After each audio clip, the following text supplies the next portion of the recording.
No,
Wake up music. If you want to wake up, you are gonna be waking. You are gonna be awake. C'est juste une musique de motivation pour nous réveiller. Pour toi qui continue de dormir, toi qui penses que tu as le temps, you don't have time. You ain't got no time, like say my American people. You ain't got no time. Time is not yours. Money is not yours. Today we're going to talk about money. We're going to talk about 4 or 5 pillars that money relate to. Money is the thing, money is nothing at the same time. For some people, money is everything, but for some people, money is nothing. But for some people, money is just important. Like I always say, money is just a tool. And as a tool, it's better to know how to use it. It's better to know how the way function. When you use the tools, this is a tool. I'm using it for drinking. I put my water inside and I drink. If I don't know what the glass is for, I'm not going to put water on it. I'm going to do everything. I'm going to maybe put on my head, maybe put on my chest, I don't know, but I'm not going to put water on it. Money is the same thing. L'argent, c'est comme un outil, et c'est un outil, et il faut donc apprendre à s'en servir. Comme on se sert d'un tournevis, comme on se sert d'une clé à molette, c'est un outil. Et dans cette vidéo, je vais te parler des éléments importants pour pouvoir accroître ton outil principal d'une vie qui est l'argent. L'argent, on le dit souvent, c'est le nerf de la guerre, mais en réalité, je vais te démontrer ici que c'est faux, mais c'est juste un outil, ce n'est pas le nerf de la guerre. Donc, les piliers de ton accroissement financier ici, reste jusqu'à la fin et tu auras un bonus à la fin de la vidéo. Tu vas comprendre pourquoi c'est important que tu écoutes jusqu'à la fin.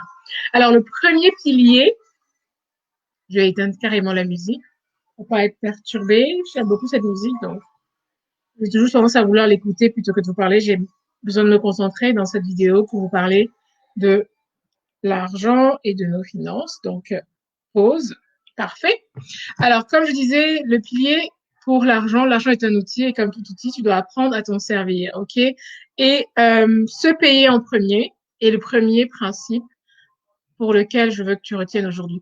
Je l'ai souvent dit, je le dis tout le temps, si tu n'apprends pas à te payer en premier, tu ne pourras pas développer, amasser de l'argent ou amasser des trésors matériels et financiers. Donc, première des choses, se payer en premier. Maîtriser ses dépenses, c'est en réalité, dans ce pays imprimé, c'est le premier point qui constitue les deux roues avant de l'accroissement de la richesse. Il y a 4 roues dans l'accroissement de la richesse qui permet soit d'avoir du succès, soit d'être dans l'échec. Et le fait de se payer en premier, de maîtriser ses dépenses, sont des points qui constituent les deux roues avant de l'accroissement de ta richesse. Pour acquérir ton indépendance financière, si tu veux pouvoir être à Miami et travailler et avoir pareil à gagner de l'argent et ne pas dépendre de quelqu'un qui va être ton patron, ou même tu peux dépendre d'un patron mais avoir cette liberté, cette indépendance financière plutôt, parce que la liberté c'est encore autre chose, parlons plutôt d'indépendance financière. Première chose à faire, apprendre à te payer en premier.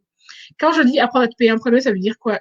Ton argent, que tu appelles ton argent, en réalité n'est pas ton argent. Il est l'argent de tous les pourvoyeurs de tes biens et services. Par exemple, la maison dans laquelle tu vis.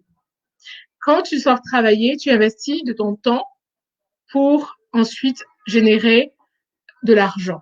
OK? Mais ton temps qui est parti par rapport à ce travail que tu as obtenu ne reviendra jamais. Donc, ton temps, c'est la valeur, en fait, que tu as perdue dans cet emploi. Donc, tu perds de ton temps pour pouvoir payer le logement dans lequel tu vas vivre. Donc, premier principe, l'argent ne t'appartient pas. L'argent que tu travailles ne t'appartient pas. Seul l'argent que tu te payes du fruit de ton travail t'appartient. Donc, première des choses à retenir, se payer en premier constitue la première roue avant de l'accroissement de la richesse. Et savoir se payer en premier, c'est aussi savoir que l'argent que je travaille ne m'appartient pas. Quand je paye de l'eau, parce que dans mon cas, j'achète de l'eau, quand je paye de l'eau, l'argent que j'ai travaillé a contribué à acheter de l'eau que je vais boire.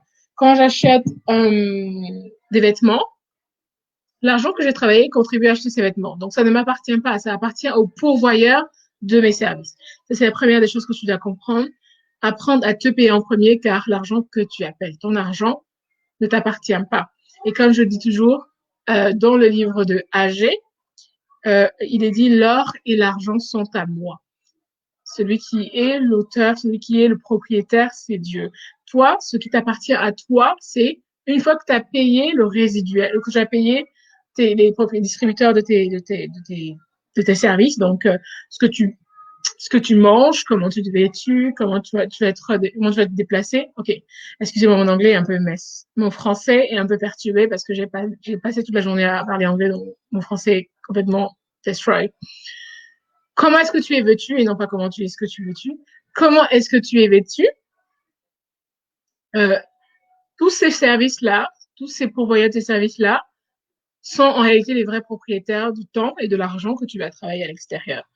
Maintenant, il faut apprendre à te payer en premier pour pouvoir avoir ce premier moteur dont je te disais, qui est cette première roue avant, qui te permet d'avoir une indépendance financière si c'est ce que tu désires, que ce soit sur 5 ans ou sur 10 ans. Pour moi, c'est moyen terme, 5 ans, et puis 10 ans, long terme, pour avoir cette indépendance financière, cette liberté financière. Pouvoir décider qu'aujourd'hui, écoute, je vais travailler à partir de Shanghai et puis je suis correcte avec ça sans que rien ne fasse sur moi. Donc, se payer en premier, c'est la première des choses. Et dans se payer en premier, c'est comprendre que l'argent que je travaille ne m'appartient pas, mais il appartient au pourvoyeur de mes produits et services que je consomme on a daily basis. Tous les jours, chaque jour. Donc, ça, c'est la première chose à retenir. Ensuite, la chose que tu dois retenir, la deuxième règle que tu dois retenir, le deuxième principe, c'est que l'accroissement de ton portefeuille personnel, donc l'augmentation de l'argent que tu te payes en premier, c'est en réalité en total rapport avec la diminution, de tes dépenses. Deuxième principe, l'augmentation de ton portefeuille financier s'accompagne de la diminution de tes dépenses. Si tu veux accroître, pour dire vrai, la deuxième roue avant de la croissance financière, il faut que tu apprennes, après te payer en premier, à réduire tes dépenses. Ça veut dire que pour comprendre cette notion en fait de passif et actif que l'on emploie beaucoup ici en Amérique du Nord, c'est juste retenir une seule notion. Tout passif, c'est ce qui met de l'argent dans ta poche Et un actif, c'est ce qui sort de l'argent de ta poche, ce qui t'appauvrit. Ça, c'est la définition la plus simple. Mais si tu veux une définition beaucoup plus complexe, tu peux aller lire le livre de Robert Kiyosaki qu'il a défini de manière plus largement. Et j'ai le lien du livre sur mon site. Je pourrais te passer le lien si tu veux l'acquérir. Tu l'as juste pour $3. C'est vraiment 3 euros, $3. $3, c'est vraiment pas grand chose. Donc, je pourrais te partager le lien si ça t'intéresse d'avoir ce livre. Voilà. Ensuite, donc, te payer en premier. Deuxièmement, réduire tes postes de dépenses pour pouvoir commencer à monter ton portefeuille de croissance pour ton indépendance financière. Ça veut dire quoi? Ta maison, qui est ton lieu de résidence principal, constitue majoritairement 60 à 70% du poste de dépenses global que tu as dans un mois de manière habituelle. Fais en sorte que ce poste de dépense à 60% soit le plus possible, si je ne peux le réduire, comblé par des actifs qui sont entrants, indépendamment du temps que tu dépenses lorsque tu vas au travail.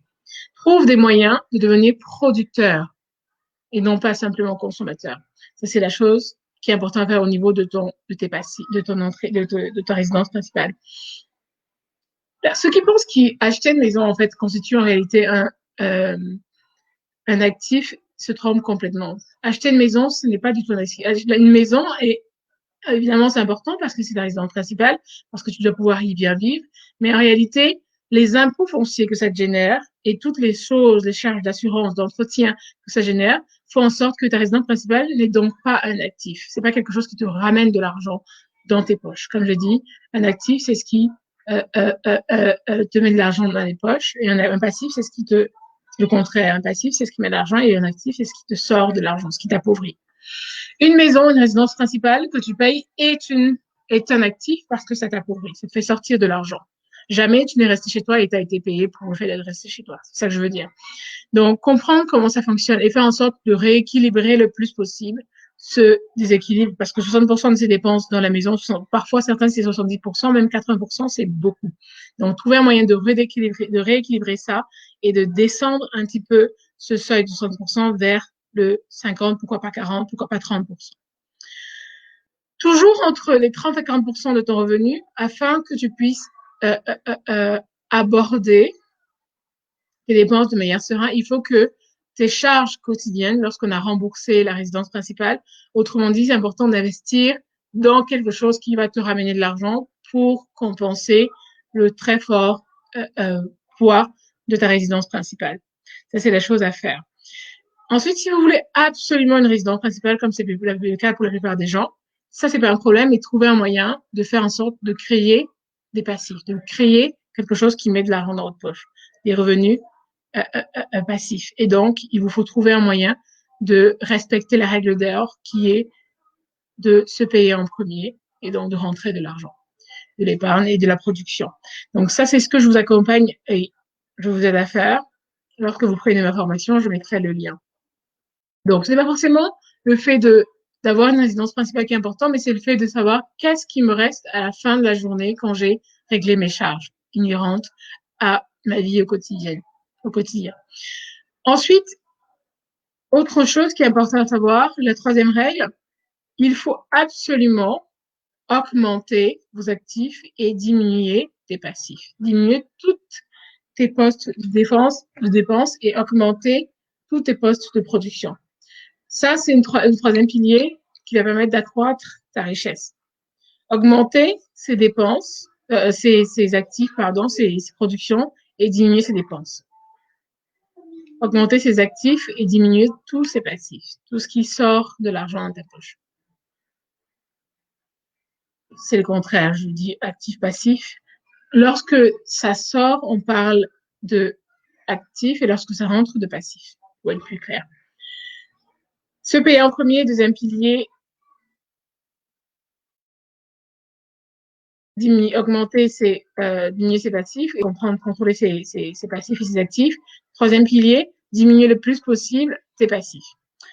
Ensuite, les actifs, en fait, ce sont tout ce qui t'intéresse dans la vie de tous les jours au quotidien et tout ce qui te permet de faire simplement rentrer de l'argent. C'est comme tout ce qui te permet de produire l'argent.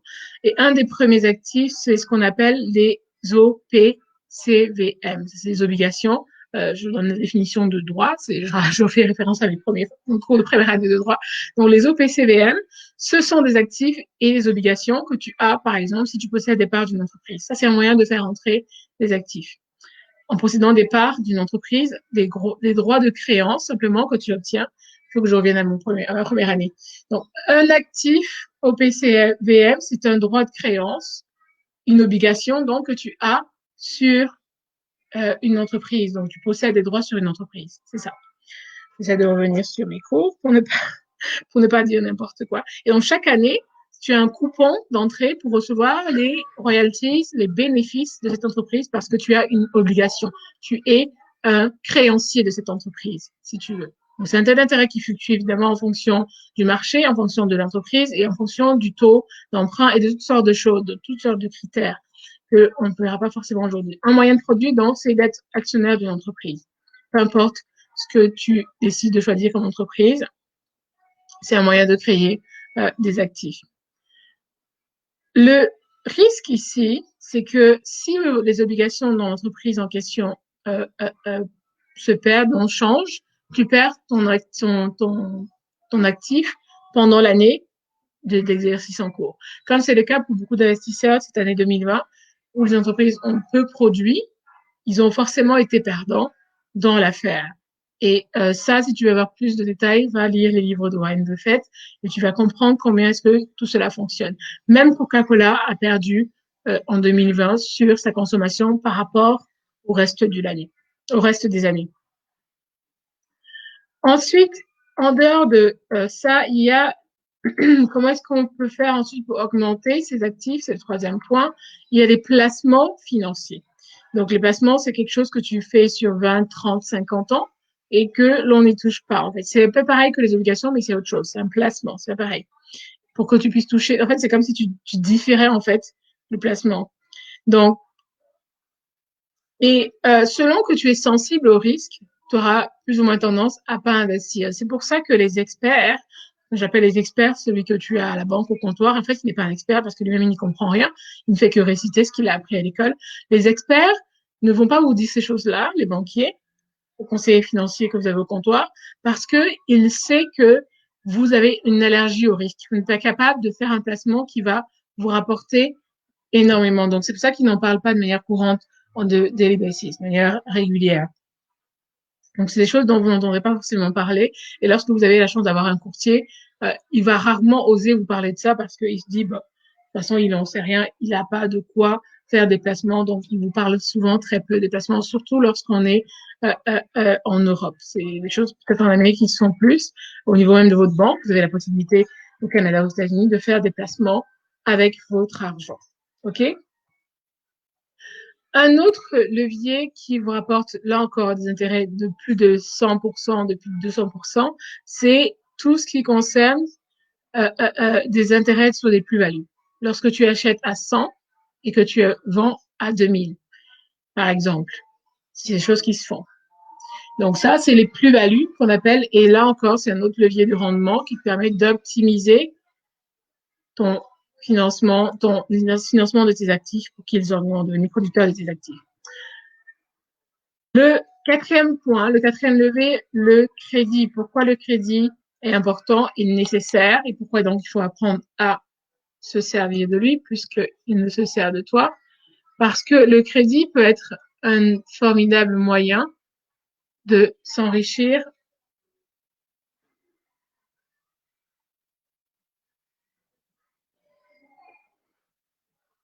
au niveau de l'accroissement, on parle bien de l'accroissement de ton argent, de tes richesses. Donc, le crédit, c'est quelque chose qui permet de faire cela sans trop de tracas.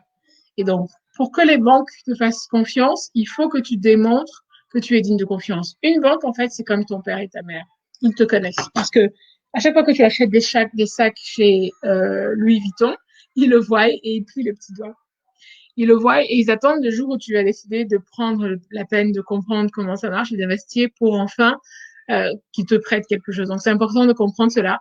Le quatrième point, le quatrième levier, ce sont les emprunts qui sont définitivement nos amis, mais à condition de comprendre comment ça marche. C'est la règle numéro 1. Il faut investir dans ce que tu comprends, jamais dans ce que tu ne comprends pas. Ensuite, le cinquième point, le cinquième levier, c'est, je vais prendre un exemple.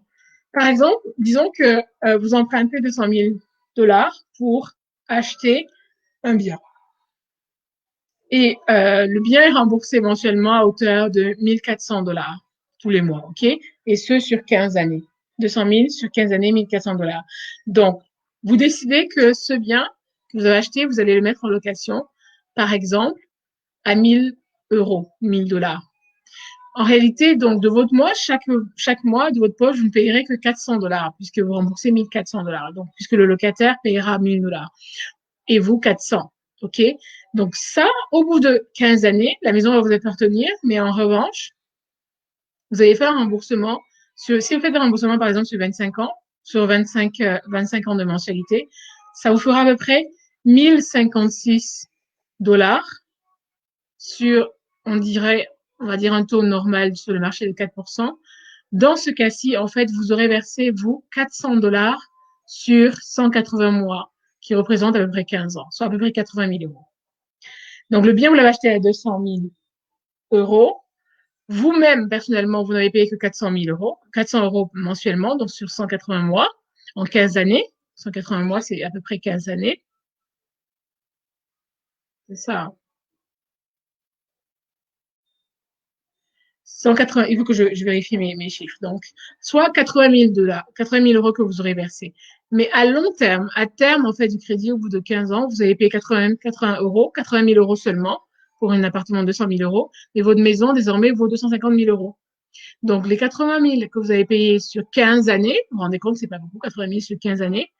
Finalement, ce sera votre locataire qui aura payé tous les frais déduits de l'appartement que vous avez acheté, de la maison que vous avez acheté.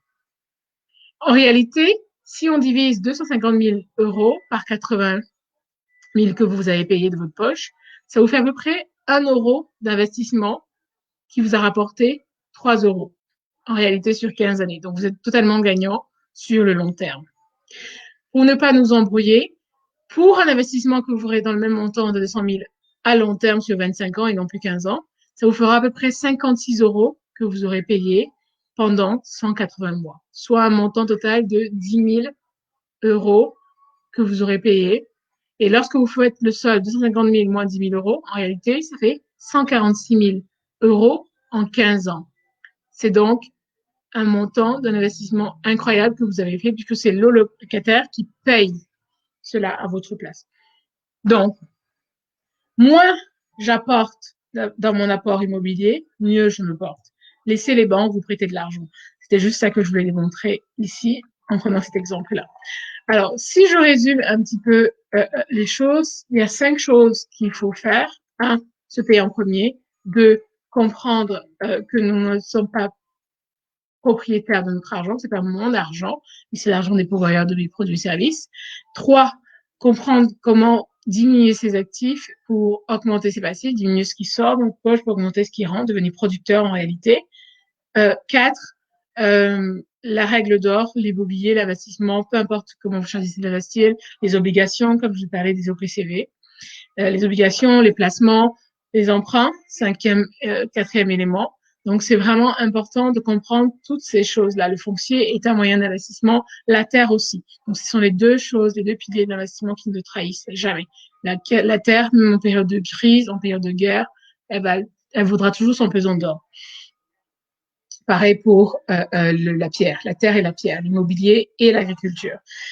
Donc, ça, c'était vraiment les 5 points que je voulais qu'on le voie aujourd'hui.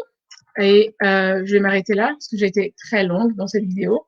Donc, n'oubliez pas de vous inscrire. J'ai mis le lien dans la vidéo précédente que j'ai faite ce matin, je pense, pour vous inscrire, pour obtenir votre plan votre guide pour optimiser votre présence en ligne et donc automatiser vos services et obtenir donc vos premiers euros en ligne. Donc, c'est 15 €. Je vous ai fait le lien. N'hésitez pas à vous inscrire. N'hésitez pas à vous inscrire pour obtenir ça. Et puis, moi, je vous dis à une autre vidéo. Je ne pense pas que je ferai une autre vidéo demain. Je pense que je ferai plutôt ça vendredi. Donc, je vous laisse avec cette vidéo. J'espère que vous avez retenu un petit peu que l'essentiel. J'ai essayé d'être le plus simple et le plus clair possible dans cette affaire de l'indépendance financière. Ça fait 2 ans que je parle de ça, mais j'ai l'impression que les gens n'ont toujours pas entendu le message. Donc, voilà. C'est tout ce que j'avais à partager avec vous. Je vais vous laisser. N'hésitez pas à partager cette vidéo. Ça peut aider quelqu'un. N'hésitez pas à lâcher des commentaires si vous avez besoin de comprendre davantage. Je me ferai un plaisir de vous répondre. Et surtout, n'hésitez pas à vous inscrire pour obtenir un appel découverte. Donc, c'est un appel de 15 minutes. Si vous payez la formation, où on va, pendant 15 minutes, échanger, vous et moi, en one-to-one, peu importe. Donc, je vous laisse avec cette vidéo et je vous dis à une prochaine vidéo. N'hésitez pas à partager parce que je vais la supprimer demain. Donc, je pense que je laisserai plus mes vidéos. Je vais la supprimer pour la mettre sur YouTube. Vous pouvez la retrouver sur ma chaîne YouTube. Mais n'hésitez pas à la partager pendant que c'est encore là. Et puis demain, je pense, à la même heure, je pense que je l'aurai supprimée. Portez-vous bien et je vous laisse et je vous dis à une prochaine vidéo. Si jamais j'ai des questions, n'hésitez pas à me poser des questions. Je vais voir si j'ai des questions.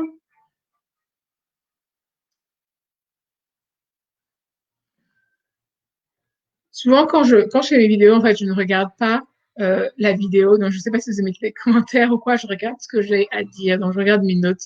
Donc, souvent, les gens me disent, mais réponds, non, réponds. Mais en fait, c'est parce que je regarde mes notes plutôt que ce que je suis en train de retour de la vidéo. Donc, c'est ce qui fait souvent que je n'entends pas ou je ne comprends pas si vous me parlez. Donc, est-ce que j'ai des commentaires? Est-ce que j'ai des retours? Je vais voir ça tout de suite. Bon, j'ai pas de commentaires, donc c'est tant mieux. Laissez-moi juste partager ça et puis on va se dire à une prochaine vidéo. Évidemment, comme je disais tantôt, la vidéo sera disponible sur YouTube et non plus ici. Donc voilà, c'est fait. Portez-vous bien. Je vais vous laisser.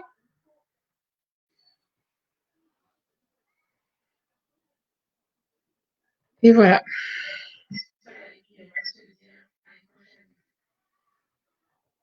Désolée.